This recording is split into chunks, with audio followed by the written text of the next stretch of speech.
स्वागत है आप सभी का फिर से एक बार आपके ऑनलाइन प्लेटफॉर्म एसएस क्लासेस में। हम लोग साइंस का टॉप 100 क्वेश्चन कर रहे हैं, जिसका टारगेट है हमारा कितना 11 मार्क्स। 11 मतलब बताया था 5 ऑप्शनल प्लस 6 वन लाइनर, यानी 11 अंक आपको यहाँ से आपको इसमें से मिल ही जाना है। तो हमारा टारगेट जो है, वैसे तो हमारा टारगेट जो है 25 में 25 आउट ऑफ 25 का, लेकिन अभी ये जो हमारा टॉप 100 जो है, ये इस टॉप 100 का टारगेट हमारा क्या है 11 मार्क्स आउट ऑफ 25 में, यानी 25 में 11 मार्क्स हमें क्या करना है, इस टॉप 100 में कवर करना है। और यहीं से उम्मीद है कि यहीं से आपको मिल भी जाएगा। ये हमारा क्या है, सेकेंड लेक्चर है टॉप 100 का। जैसा कि आप लोगों को पता ही हो गया कि आपका टाइम टेबल आ चुका है, टाइम टेबल भी आ चुका है और टाइम टेबल में आपको डेट भी मिल गई है, जो कि काफ़ी लेट एग्ज़ाम और डिले हो गया है, दीपावली के बाद जाएगा। तो ये मान के चलिए कि आप 27 से एग्ज़ाम शुरू होगा फर्स्ट सेमेस्टर का, और आप लोगों का जाएगा 30, 31 और 1 को। तो मतलब लगभग बात करें तो 1 मंथ का आपको समय मिल चुका है। 1 मंथ में अच्छे से रिवीजन और सिलेबस का कवर भी हो जाएगा। तो अगर हम इसको बराबर देखते रहे, और आप लोग देख ही रहे होंगे कि कंटेंट कितना अच्छा है, कंटेंट में कोई कमी नहीं। अगर कहीं पर आप लोगों को लग रहा है कि कंटेंट में कोई दिक्कत आ रही है तो सजेशन ज़रूर दें। और अगर आप लोगों को कंटेंट अच्छा मिल रहा है, चीज़ें अच्छी मिल रही हैं, तो क्या करिए, शेयर ज़रूर करिए, शेयर करिए और सब्सक्राइब करिए जो लोग नहीं किए हैं, और जो लोग कर चुके हैं वो और शेयर करें अपने पास पड़ोस, यानी घर में जो भी फ़ोन हो उनमें भी कर दें। जिससे क्या होगा ना कि चीज़ें और अच्छे से आपको मिलेंगी, क्योंकि सब्सक्राइब और लाइक और वीडियो का जो समय ड्यूरिंग है, वही हमारा क्या है कि मनोबल बढ़ाता है। तो जिसके वजह से क्या है, आप लोगों को क्लास कंटिन्यू मिलती रहे और आप लोग भी कुछ ना कुछ करते रहिए, मतलब कुछ आप लोग शेयर करते रहिए, बढ़ाते रहिए, सब्सक्राइबर बढ़वाते रहिए। तो हम लोग बात करते हैं अपनी दूसरे लेक्चर की, बात करें दूसरी क्लास की, साइंस की दूसरी क्लास जो है, इसमें हम अगर बात करें तो 10 क्वेश्चन मैंने लिया है। और इन 10 क्वेश्चन में अगर हम बात करें तो लगभग आपको मान के चलिए 60 से 70 क्वेश्चन आपको यहाँ से कवर होगा। इन 10 क्वेश्चनों में आपको 60 से 70 नंबर का क्वेश्चन, यानी 60 से 70 क्वेश्चन आपको हम कवर कराएंगे। कैसे कवर कराएंगे, प्रीवियस में आप लोगों ने देखा कि एक क्वेश्चन होता है, एक क्वेश्चन के 4 ऑप्शन होते हैं, 4 ऑप्शन के अलावा भी जो उससे रिलेटेड होता है, जो क्वेश्चन बन सकता है या इम्पोर्टेंट होता है। ज़रूरी नहीं है कि आपके इसी एग्ज़ाम में, यानी डीएलएड के ही एग्ज़ाम में पूछा जाने वाला हो। हमें जो लगता है कि आपके आने वाली टीटी के एग्ज़ाम में भी इम्पोर्टेंट हो, आपके आने वाले सुपर टीटी के एग्ज़ाम में इम्पोर्टेंट हो, वो सारे क्वेश्चन आपको यहाँ मिलेंगे। वो चीज़ें हम यहाँ आपको कवर करवाते हैं। टेट यानी डीएलएड में तो मिलेगा ही मिलेगा, उसके साथ टेट में और सुपर टेट में जो मिलने वाला है, जो उम्मीद है, वो चीज़ें यहाँ पर कवर कराई जा रही। अब हम अगर बात करें पहले क्वेश्चन की अपने, तो ये हमारा पहला क्वेश्चन है। ये कह रहा है क्या कि दीप्त वस्तुएं नहीं हैं। दीप्त और अदीप्त पहले आप लोग जान लीजिए क्या होता है। दीप्त क्या होता है, दीप वे वस्तुएं होती हैं जो स्वयं प्रकाश का उत्सर्जन करती हैं, स्वयं प्रकाश का उत्सर्जन करती हैं,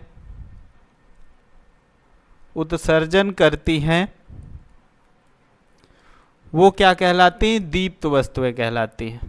क्लियर हो गया। जैसे अगर हम बात करें, क्या हो सकता है, सूर्य, मोमबत्ती, और हमारे कमरे में लगा हुआ बल्ब, यानी सभी के कमरे में लगा हुआ होता है। और बात कर लें तो जो पहले के समय में यूज की जाती थी लालटेन, ये सब क्या है, हमारे दीप्त वस्तुएं हैं, यानी प्रकाश का ये स्वयं उत्सर्जन करती हैं, इसलिए इनको क्या कहते हैं, दीप्त वस्तुएं कहते हैं। अब हम बात कर लें किसकी, अदीप्त वस्तुएं क्या होती हैं। तो अदीप्त वस्तुएं वे होती हैं जो स्वयं प्रकाश का उत्सर्जन नहीं कर पाती हैं, स्वयं प्रकाश का उत्सर्जन नहीं करती हैं, जो स्वयं प्रकाश का उत्सर्जन नहीं करती हैं वो क्या कहलाती हैं, अदीप्त वस्तुएं कहलाती हैं। जैसे हम अगर बात करें किसकी, हम बात कर लें मेज की, हम बात कर लें दर्पण की, हम बात कर लें अगर पुस्तक की, तो ये सब हमारे क्या है, अदीप्त वस्तुएं हैं। क्या है, ये अदीप्त वस्तुएं हैं। तो हमसे क्वेश्चन पूछ रहा है, कह रहा दीप्त वस्तुएं नहीं है। ऑप्शन नंबर ए दर्पण, ऑप्शन नंबर 2 सूर्य, ऑप्शन नंबर 3 जलती हुई मोमबत्ती, या ऑप्शन नंबर 4 लालटेन। तो इसमें पूछ रहा है नहीं है, तो नहीं है क्या बताया मैंने, दर्पण जो होता है वो दीप्त वस्तु नहीं होता है, वो अदीप्त वस्तुएं होती हैं। अब यहाँ से आप लोग देखिए क्या है, एक तो आपका ऑप्शनल में आपका जो क्वेश्चन बनेगा ऐसे बनेगा, ये क्लियर हो गया। दूसरा अगर आपसे पूछ ले वन लाइनर में कि दीप्त वस्तुएं किन्हें कहते हैं, तो दीप्त वस्तुएं वे होती हैं जो स्वतः प्रकाश का उत्सर्जन करती हैं, ये आपका वन लाइनर हो गया। अब यहीं पर आपसे अगर पूछ ले 2 नंबर में क्वेश्चन पूछ ले लघु उत्तरीय में, लघु उत्तरीय में पूछेगा तो दोनों का पूछेगा, दीप्त और अदीप्त तो क्या होती हैं। तो दीप्त और अदीप्त तो दोनों मैंने डिस्कस कर लिया। तो मतलब यहाँ से अगर आपका कोई भी क्वेश्चन कहीं से भी पूछे, यानी किसी भी प्रकार का, चाहे ऑब्जेक्टिव, चाहे वन लाइनर, और चाहे फिर 2 नंबर में लघु उत्तरीय में पूछे, तो यहाँ से आपको ये क्वेश्चन आपको क्लियर होता है। अब हम बात करें अगले क्वेश्चन की, तो हमारा 24 नंबर का क्वेश्चन है। 24 नंबर का क्वेश्चन इसलिए कि प्रीवियस में इससे जो बचे, इसके पीछे वाले जो क्वेश्चन है वो मैंने करा रखा है, तो इसलिए 24 नंबर का क्वेश्चन है। तो 24 नंबर के क्वेश्चन में पूछ रहा है कि बर्फ़ का गलनांक होता है। गलनांक का मतलब क्या होता है कि बर्फ़ अगर ठोस में है तो वो गल जाती है, तो उसका वो टेम्परेचर पूछ रहा है। कह रहा है कि 0 degree Celsius, 5 degree Celsius, 100 degree Celsius या 19 डिग्री सेल्सियस बर्फ़ का गलनांक कितना होगा, ये पूछ रहा है। तो हम बात करें गलनांक की बात कर लें, तो गलनांक का मतलब होता है कोई भी वस्तु क्या है, ठोस अवस्था से क्या हो जाए, चेंज होके वो द्रव अवस्था में पहुंच जाए। क्या हो जाए, चेंज होके वो द्रव अवस्था में पहुंच जाए, तो उसे गलनांक कहते हैं। तो इसके लिए बर्फ़ को गलने के लिए या बर्फ़ का गलनांक कितना होगा, तो हम बात करें तो 0 डिग्री सेल्सियस हमारा क्या हो जाएगा, बर्फ़ का गलनांक। 5 डिग्री नहीं होता है, 100 डिग्री नहीं होता है, और 19 डिग्री भी नहीं होता है। अब हम अगर बात कर लें, ये तो हमारा सेल्सियस में था, क्लियर, सेल्सियस में था। अब हम अगर बात कर लें फ़ारेनहाइट में, फ़ारेनहाइट में, तो हमारा जो फ़ारेनहाइट है वो 32 डिग्री फ़ारेनहाइट हो जाएगा। अगर फ़ारेनहाइट में बर्फ़ का गलनांक पूछा जाए तो 32 डिग्री फ़ारेनहाइट हो जाएगा।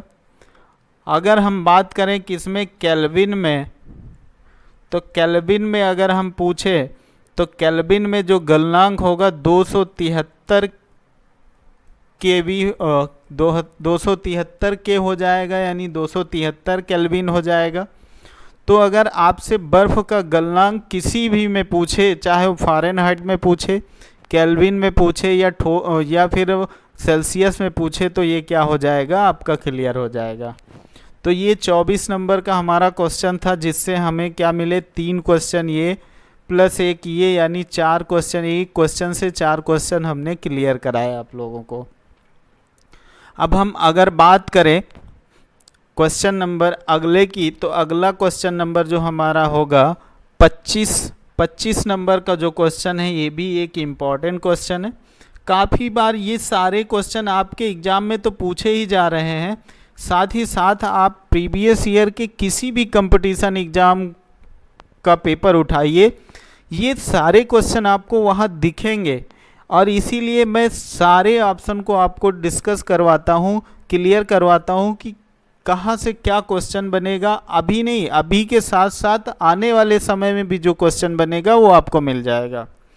अब 25 नंबर में कह रहा कि ध्वनि की तीव्रता मापी जाती है, यानी जो ध्वनि होती है उसकी तीव्रता का मापन यंत्र क्या होता है, यानी उसकी यूनिट क्या होती है, ये पूछ रहा है।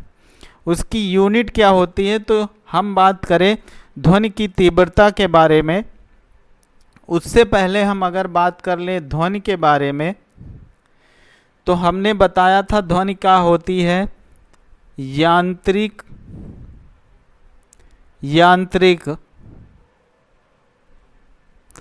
अनुदैर्ध्य तरंग होती है। यांत्रिक अनुदैर्ध्य तरंग होती है ध्वनि। फिर हम बात करें अगर ध्वनि की चाल की अगर बात करें तो सूक्ष्म वायु में ये 332 मीटर प्रति सेकंड की रफ्तार से चलता है। कौन? ध्वनि। ठीक है। अब यांत्रिक पे अगर हम बात कर लें तो यांत्रिक जो तरंगे होती हैं ये दो प्रकार की होती हैं। एक तो अनुदैर्ध्य होती है, दूसरी क्या होती है, अनुप्रस्थ होती है। ठीक, एक तो अनुदैर्ध्य होती है, दूसरी अनुप्रस्थ होती है।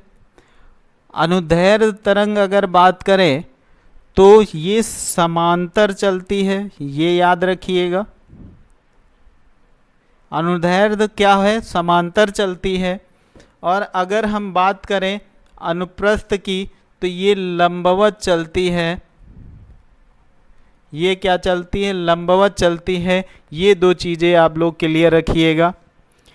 अगर और हम बात कर लें ध्वनि के बारे में, तो अगर हम ध्वनि के बारे में और बात करें तो यदि हम ताप बढ़ा देते हैं, ताप बढ़ने पर ध्वनि की चाल क्या होगी, वो भी बढ़ जाएगी। ठीक है, ताप बढ़ाने पर ध्वनि की चाल बढ़ जाएगी। अगर हम यही बात करें तो 1 डिग्री सेल्सियस अगर ताप बढ़ा तो अब यहाँ पर आपको 0.67 मीटर प्रति सेकंड चाल बढ़ जाएगी। ठीक है, ये 0.67 मीटर प्रति सेकंड चाल बढ़ जाएगी। अब अगर हम इसके बारे में और भी बहुत सारे क्वेश्चन पूछे जाते हैं। अब एक क्वेश्चन और आपसे डिस्कस करना है कि WHO के अनुसार जो है, इसके अनुसार हमारे कान जो है वो 45 डेसीबल, हमारे जो कान है 45 डेसीबल की ध्वनि को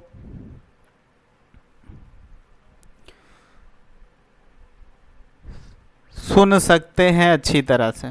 ठीक है, या कह सकते हैं कि ये 45 डेसीबल की जो ध्वनि होती है हमारे कान के लिए सुग्राही होती है या सबसे अच्छी होती है। ठीक है, सुनते हैं, या इसको हम कह सकते हैं कि 45 डेसीबल की ध्वनि हमारे कान के लिए सबसे अच्छी होती है,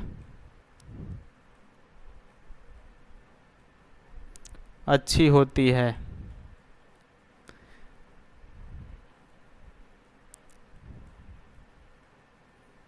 हमारे कान के लिए।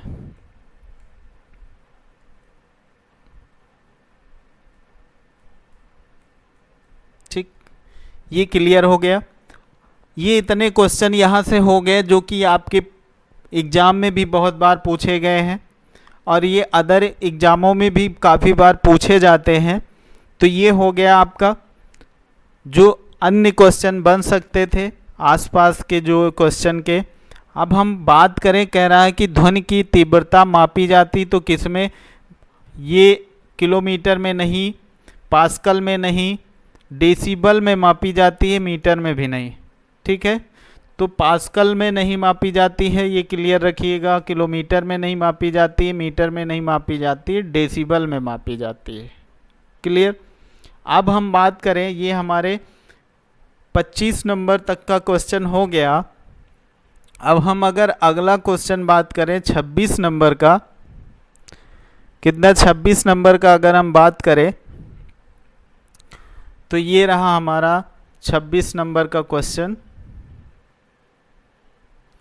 ऊर्ध्वपातन पूछ रहा है, ऊर्ध्वापातन नहीं, ये ऊर्ध्वापातन गलत लिखा हुआ है, ये यहाँ पर होगा ऊर्ध्वपातन।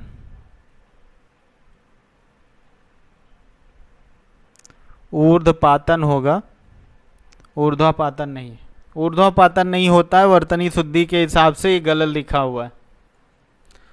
अब हम अगर कह रहा है कि ऊर्ध्वपातन का उदाहरण बताइए, तो पहली चीज़ तो आप लोग ये रखिए, दिमाग में सेट करिए कि ऊर्ध्वपातन होता क्या है। ऊर्ध्वपातन होता क्या है? तो पहली चीज़ क्या है, हमारी 3 अवस्थाएं होती हैं, आप सभी को पता है। ठोस, गैस, यानी ठोस, द्रव और गैस। ठोस, द्रव और गैस। तो द्रव को अगर हम अभी स्किप कर दें, हमने लिखा क्या, ठोस और गैस। ठीक है, तो ऊर्ध्वपातन का मतलब है अगर कोई भी पदार्थ, कोई ठोस पदार्थ, वो क्या है, ठोस अवस्था में है। क्लियर। अगर ये कोई भी पदार्थ क्या है, ठोस अवस्था में है, और ये क्या करे, डायरेक्टली, यानी यहाँ क्या है, द्रव है। ठीक है, यहाँ क्या है, द्रव है, तो ये डायरेक्टली क्या करे, द्रव में ना चेंज होके सीधे गैस में चेंज हो जाए, तो इसे ही हम क्या कहते हैं, ऊर्ध्वपातन कहते हैं। इसे ही क्या कहते हैं, ऊर्ध्वपातन कहते हैं। क्लियर हो गया, अच्छे से क्लियर हो गया कि अगर हमारे पास ठोस जो है, कोई भी पदार्थ अगर वो ठोस अवस्था में है, वो ठोस अवस्था से द्रव अवस्था में न चेंज होके सीधे गैस अवस्था में अगर वो चेंज होता है तो वो ऊर्ध्वपातन कहलाता है। जैसे अगर हम बात करें कौन कौन से ऐसे पदार्थ हैं जो सीधे सीधे वो गैस में बदल जाते हैं, तो हमने देखा क्या, कपूर भी है, नौसादर होता है, यानी ये दोनों का ऑप्शन दिया गया, तो आंसर हमारा क्या होगा, सी। इसके अलावा अगर बात करें तो एक होता है नेप्थलीन। नेप्थलीन ये भी क्या होता है, ये भी हमारा ऊर्ध्वपातन का एक उदाहरण है। ये भी क्या है, ये भी हमारा ऊर्ध्वपातन का एक उदाहरण है। तो ये हमारा एक 26 नंबर का क्वेश्चन था जो कि हमारा क्लियर होता है।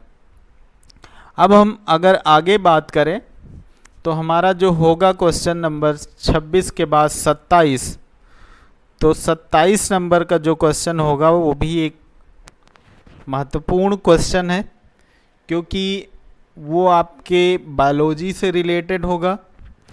ये कह रहा है क्या, अगर हम बात करें ये 27 नंबर का क्वेश्चन, तो इस 27 नंबर का क्वेश्चन कह रहा है स्वस्थ मनुष्य के शरीर का तापमान क्या होता है। स्वस्थ मनुष्य का शरीर अगर है तो उसका तापमान क्या होगा, यानी हम कह सकते हैं कि वो एकदम स्वस्थ है, उसको फीवर वीवर नहीं है। अगर क्या होता है 37 degree Celsius, 38 degree Celsius, 98 degree Celsius, ये 100 डिग्री सेल्सियस, ये पूछ रहा है स्वस्थ मनुष्य का तापमान। तो स्वस्थ मनुष्य का तापमान अगर बात करें तो सेल्सियस में तो हमारा आप सभी को पता है, डिग्री सेल्सियस में क्या होता है, 37 डिग्री सेल्सियस होता है। लेकिन अब हम लोग किस में मापते हैं, फ़ारेनहाइट में। फ़ारेनहाइट में, और एग्ज़ाम में भी, सभी एग्ज़ामों में भी अब यही फ़ारेनहाइट ही पूछा जाता है। डिग्री सेल्सियस बहुत कम एग्ज़ामों में पूछा जाता है, तो फ़ारेनहाइट याद रखिएगा विशेषकर। तो ये हमारा क्या डिग्री सेल्सियस में अगर बात करेंगे तो 37 डिग्री सेल्सियस, और अगर फ़ारेनहाइट में बात करेंगे तो 98.6 डिग्री फ़ारेनहाइट जो होता है वो हमारा क्या होता है, स्वस्थ मनुष्य के शरीर का तापमान होता है। जैसे ही इससे क्या होता है, ऊपर हो जाता है, तुरंत डॉक्टर क्या बताता है, आपको फीवर है।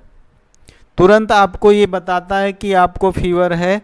इसलिए आप ये याद रखिएगा कि 98.6 डिग्री फ़ारेनहाइट जो है हमारे शरीर का सामान्य ताप होता है।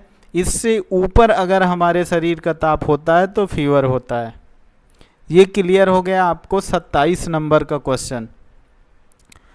ये बहुत बार एग्जामों में पूछा गया है, बहुत सारे एग्जामों में पूछा गया है, तो इसको एकदम से आप रट के रखिएगा। वैसे लगभग लोगों को याद भी होता है, लेकिन कंफ्यूज हो जाते हैं क्या डिग्री सेल्सियस और डिग्री फ़ारेनहाइट में। तो 27 नंबर का क्वेश्चन हमारा क्लियर होता है। अब हम बात करें 28 नंबर के क्वेश्चन में। 28 नंबर का क्वेश्चन ये भी बहुत अच्छा क्वेश्चन है। ये कह रहा है कि अम्ल वर्षा में उपस्थित, अम्ल वर्षा आप लोग जानते हैं, अम्ल वर्षा अगर बात करें तो वायु प्रदूषण जब हो जाता है, ज़्यादा वायु प्रदूषण हो जाता है, तो वायु प्रदूषण के बाद जब क्या होता है कि बारिश होती है तो उसमें बहुत सारे क्या होते हैं, एसिड मिल के बाद पानी नीचे आता है, तो उसको क्या कहते हैं, अम्ल वर्षा कहते हैं। उसमें खासकर जो अम्ल होता है उसमें आपका क्या हो जाता है, नाइट्रिक अम्ल और सल्फ्यूरिक अम्ल होते हैं। इसीलिए कहा जाता है कि जो बारिश होती है तो पहली बरसात में क्या लोग कहते हैं कि पहली बरसात में क्या होना चाहिए, पहली वर्षा में नहीं भीगना चाहिए, अदरवाइज बीमार हो जाते। क्यों? क्योंकि वायुमंडल में क्या है, वायु प्रदूषण हो चुका है, काफ़ी प्रदूषण फैल चुका है। जब बारिश होती है तो वो सारे जितने केमिकल या जितने भी प्रदूषण के कण हैं वो सब नीचे आते हैं, तो जिसकी वजह से कहा जाता है कि आप पहली बारिश में मत भीगिए क्योंकि बीमार हो जाएंगे। तो वर्षा अम्ल, ठीक है, वर्षा अम्ल किसे कहते हैं ये भी, या अम्ल वर्षा में उपस्थित अम्ल क्या होते हैं, तो ये याद रखिएगा कि नाइट्रिक अम्ल और सल्फ्यूरिक अम्ल अम्ल वर्षा में पाए जाते हैं। अब वहीं पर हमारे 3 अम्ल और दिए गए हैं। ये कह रहा है कि ये आपका आंसर हो जाएगा। इसकी हम बात करें सिट्रिक अम्ल की, तो सिट्रिक अम्ल आप लोग अच्छे से जानते होंगे कि सिट्रिक अम्ल क्या होता है कि हमें खट्टे फलों में मिलता है। जैसे हम अगर बात करें नींबू की या हम बात करें संतरे की, तो इसमें क्या मिलता है, हमें सिट्रिक अम्ल मिलता है। अब हम अगले की बात करें, जो हमारा अगला ऑप्शन है, क्या, ऑप्शन नंबर सी, एसिटिक अम्ल पूछ रहा है कि एसिटिक अम्ल क्या है। तो अगर एसिटिक अम्ल की हम बात करें तो ये एसिटिक अम्ल हमारा सिरके में पाया जाता है। बहुत इम्पॉर्टेंट है, पूछा जाता है, ये सिरके में पाया जाता है। और इसका कभी कभी क्या होता है, सूत्र भी पूछ लिया जाता है। तो इसका सूत्र अगर हम बात करें तो CH3COOH जो होता है इसका सूत्र होता है। एसिटिक अम्ल किस में पाया जाता है, तो सिरके में पाया जाता है। इसका सूत्र क्या होता है, तो CH3COOH होता है। ये दोनों चीज़ याद रखिएगा, काफ़ी ज़्यादा इम्पॉर्टेंट, ये सारे क्वेश्चन बहुत ही इम्पॉर्टेंट क्वेश्चन है। किस में पाया जाता है, सिरके में पाया जाता है, सिरके में पाया जाता है। अगर इसका फॉर्मूला बात करें तो इसका फॉर्मूला जो हमारा होता है CH3COOH, इसका क्या होता है, फॉर्मूला होता है। फिर हम अगर बात करें किसकी, हाइड्रोक्लोरिक अम्ल, जिसे हम क्या कहते हैं, HCl कहते हैं। हाइड्रोक्लोरिक अम्ल जो होता है ये क्या होता है, एक रंगहीन गंधयुक्त होता है, गंधयुक्त अम्ल होता है, ये याद रखिएगा। ये पूछा जा सकता है कि हाइड्रोक्लोरिक अम्ल कैसा अम्ल होता है, रंगहीन होता है, रंग युक्त होता है, या गंधहीन होता है, गंधयुक्त होता है, ऐसे पूछा जा सकता है। तो ये चीज़ आप याद रखिएगा। तो ये हमारा क्या हुआ, 28 नंबर का क्वेश्चन क्लियर होता है। इसके बाद हम अगर बात करें किसकी, तो क्वेश्चन नंबर 29 की। क्वेश्चन नंबर अगर हम बात करें 29 की, तो ये भी क्या है, एक क्वेश्चन है, ठीक ठाक क्वेश्चन जो पूछा गया है आपके एग्जाम में, प्रीवियस ईयर का ही ये क्वेश्चन है। ये कह रहा है कि हाइड्रोकार्बन बना होता है। तो जैसे इसको देखिए, क्या है, ये कह रहा है हाइड्रोकार्बन, हाइड्रोकार्बन कह रहा है। तो इसको आप डिवाइड कर दीजिए। अगर इसको आप डिवाइड करते हैं तो ये लिख के क्या आता है, मिलता क्या है हमें, हाइड्रो प्लस कार्बन, यही दिख रहा होगा आप लोगों को इसमें। तो हाइड्रो प्लस कार्बन मतलब क्या है, इसमें अगर हम बात करें तो हाइड्रोजन है, हाइड्रोजन है, प्लस इसमें क्या है, कार्बन है, हाइड्रोजन है प्लस इसमें क्या है, कार्बन है। तो इसमें आंसर क्या हो जाएगा, हाइड्रोजन और कार्बन। मतलब हम देखें तो आंसर नंबर सी हमारा हो जाएगा, ऑप्शन नंबर सी हमारा आंसर हो जाएगा, जो कि हमारा दोनों होगा, हाइड्रोजन और कार्बन से मिलकर हाइड्रोकार्बन बना होता है। तो ये हमारा क्या हो गया, 29 नंबर का क्वेश्चन हो गया। 30 नंबर के क्वेश्चन पे हम अगर बात करें तो ये हमारा 30 नंबर का क्वेश्चन है। ये क्वेश्चन आपके लिए बहुत इंपॉर्टेंट है और इस क्वेश्चन में हम बहुत सारे क्वेश्चन आपको डिस्कस करेंगे, बहुत सारे क्वेश्चन इसमें बताएंगे आपको। तो अच्छे से इसको समझिएगा। ये हमसे पूछ रहा है कि प्रदूषण, पहली चीज़ तो ये पूछ रहा है प्रदूषण क्या होता है। प्रदूषण आपको पता है क्या होता है, किसी में क्या होता है कि विषमांग पदार्थ मिल जाते हैं जो कि क्या होते हैं, नुकसान पहुंचाते हैं, ये वही होता है प्रदूषण। ये प्रकार तो इसके कई प्रकार के होते हैं, लेकिन जो आपके ऑप्शन में दिया गया जैसे जल प्रदूषण, मृदा प्रदूषण, वायु प्रदूषण, तो हम अगर आंसर की बात करें तो हमारे सभी क्या हैं, ये सभी क्या है, प्रदूषण के ही प्रकार हैं। तो आंसर तो हमारा क्या हो जाएगा, सभी। उसके साथ साथ अगर हम बात करें पर्टिकुलर प्रदूषण की, तो जल प्रदूषण कैसे होता है, जैसे हमने कहा कि अपशिष्ट पदार्थ अगर कहीं मिल जाते हैं तो क्या होते हैं, वो प्रदूषण बना देते हैं, प्रदूषण होता है, उसको कहते हैं। जैसे जल प्रदूषण पे हम अगर बात करें तो ये क्या, जैसे हम मान लें घरेलू अपशिष्ट हो गया, साथ साथ औद्योगिक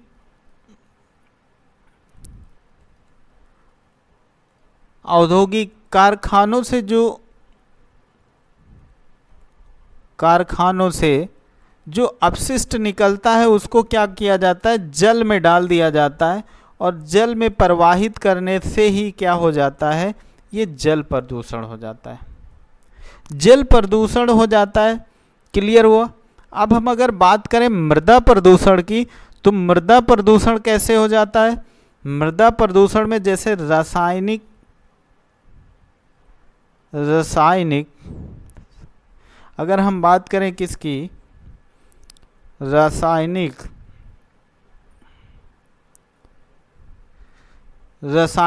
उर्वरक, साथ साथ क्या, कीटनाशक दवाओं के यूज से, कीटनाशक के अत्यधिक उपयोग से क्या होता है, मृदा प्रदूषण हो जाता है। ये क्लियर हो गया। अब हम अगर बात करें किसकी, मृदा के बाद वायु प्रदूषण की, तो वायु प्रदूषण में क्या होता है, इसमें बहुत सारे क्या होते हैं,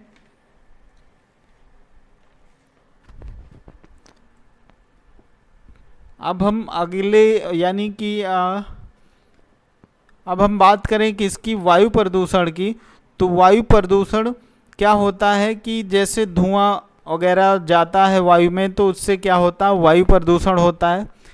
जैसे रोड पे गाड़ियां चलती हैं तो उससे वायु प्रदूषण होता है, उससे ध्वनि प्रदूषण भी होता है।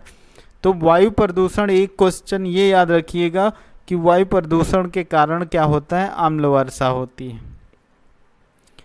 अम्ल वर्षा होती है, ये याद रखिएगा। तो ये हमारे क्या हो गए,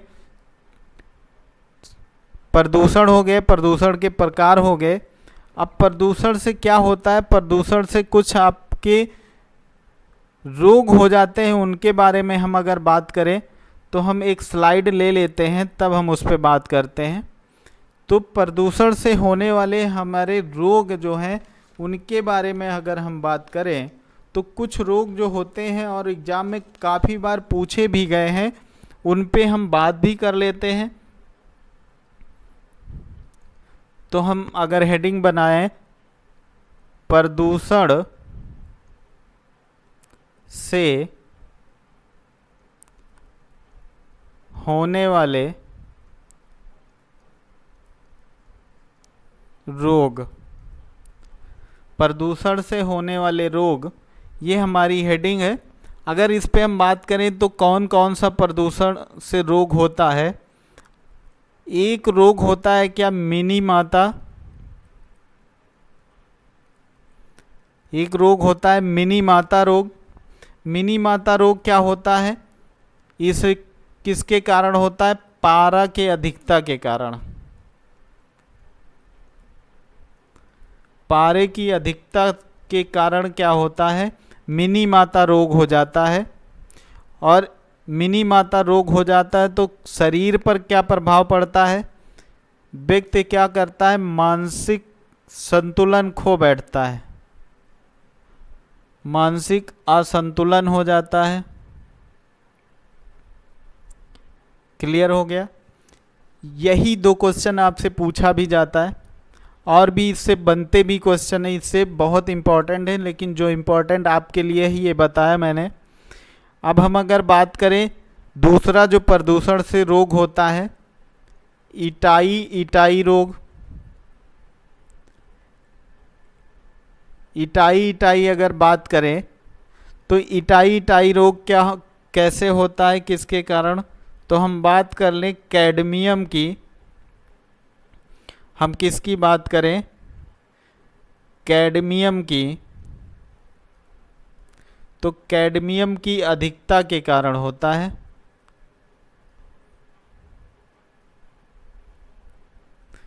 कैडमियम की अधिकता के कारण होता है इटाई रोग। इसमें हमारे शरीर पे क्या प्रभाव पड़ता है, तो इसमें हमारे शरीर पे प्रभाव पड़ता है कि जो हमारी मेरुरज्जु होती है, मेरुरज्जु जो होती है, या फिर हम कह सकते हैं पैर जो होते हैं, उनकी हड्डियां क्या होती हैं, उनके हड्डियों पर प्रभाव पड़ता है, यानी हड्डियां प्रभावित होती हैं, हड्डियां क्या होती हैं, प्रभावित होती हैं। फिर अगर हम बात करें किसकी, तीसरे रोग की, तो हम बात कर लें किसकी, ब्लू बेबी,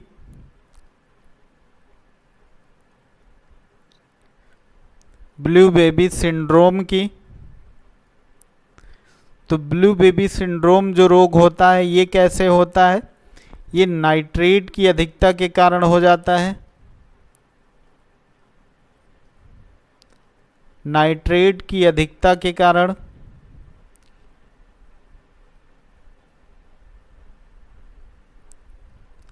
नाइट्रेट की अधिकता हो जाती है, तब ये रोग होता है ब्लू बेबी सिंड्रोम में। क्या प्रभाव पड़ता है शरीर पे, तो शरीर क्या होता है, नीला पड़ने लगता है, शरीर क्या है, नीला पड़ने लगता है, इसीलिए इसे क्या कहते हैं, blue baby syndrome.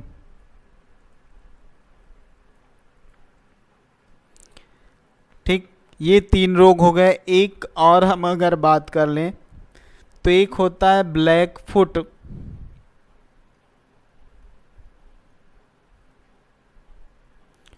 Black foot रोग होता है, ये भी प्रदूषण के वजह से होता है।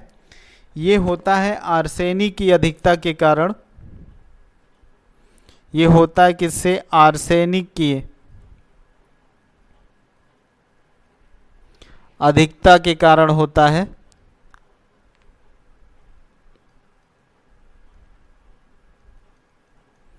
तो ये आर्सेनिक की अधिकता के कारण होता है। इसमें क्या होता है कि फुट लिखा हुआ, इससे आप लोग जान ही जा रहे होंगे कि पैर जो होता है वो प्रभावित होता है।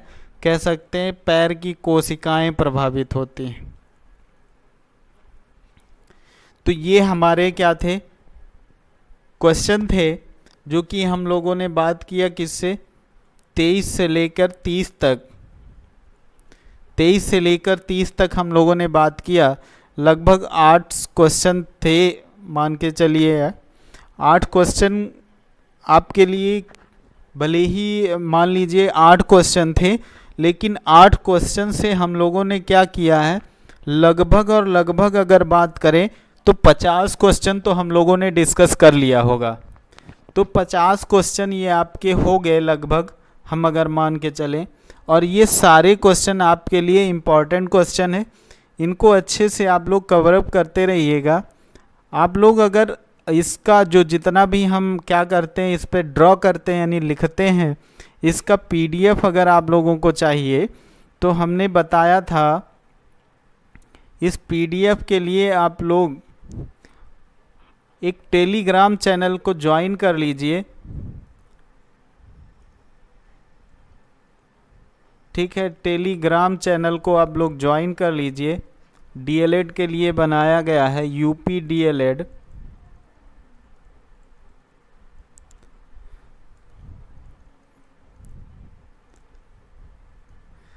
UP DElEd by Sahdev sir के नाम से एक टेलीग्राम चैनल बना हुआ है।